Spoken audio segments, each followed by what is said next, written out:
Hello everyone. সকাল থেকে আজকে ভীষণ বৃষ্টি হচ্ছিল, তাই আমার স্টুডেন্টটা বাড়ি এসেছিল পড়ার জন্য। আর কিছুদিন পরে পুজোরও ছুটি পড়ে যাবে। পড়ানো হয়ে যাওয়ার পর আমি সকালে ব্রেকফাস্টে একটু মুড়ি চানাচুর খেয়েছিলাম, অনেক দিন খাই না বলে। তারপরে অনেক দিন কোথাও যাওয়াও হচ্ছিল না, লাস্ট মোমেন্টে শপিংও বাকি ছিল। তাই আমার একটা দিদি বলল ফোন করে, তাড়াতাড়ি রেডি হও, আমি আসছি তোমাকে নিতে। আর বলতে বলতে দিদিটা এসেও গেল। তারপরে আমি আর ওই দিদি মিলে চলে গেছিলাম আমাদের মধ্যমগ্রামের জুডিওতে। তো ওখানকার বেশ কালেকশনগুলো দেখছিলাম। তারপরে ওখানকার কুর্তির কালেকশনগুলো আমার মোটামুটি ভালো লেগেছিলো।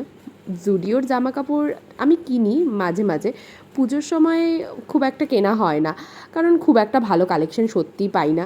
তাও কিছু ট্রায়াল করার জন্য নিয়েছিলাম। ট্রায়াল রুমের লম্বা লাইন দেখে তো আমার মাথা ঘুরে গেছিলো। ফার্স্টে ট্রায়ালের জন্য এই গাউনটা নিয়েছিলাম, একটা ওয়ান পিস নিয়েছিলাম, একটা কুর্তি নিয়েছিলাম। এই সাদা কুর্তিটা আমার বেশ ভালো লেগেছিলো, আর এই গাউনটাও আমার ভীষণ পছন্দ হয়েছে। ট্রায়াল রুম থেকে বেরিয়ে আমি জুডিওর সেন্ট, লিপস্টিক আর নেল পালিশের কালেকশনগুলো একটু দেখছিলাম। ফাঁকে একটা নেল পালিশ পরেও নিয়েছিলাম। তারপরে চলে এসেছিলাম বিলিং কাউন্টারে। ওরে বাবারে, সেখানেও প্রচুর ভিড়।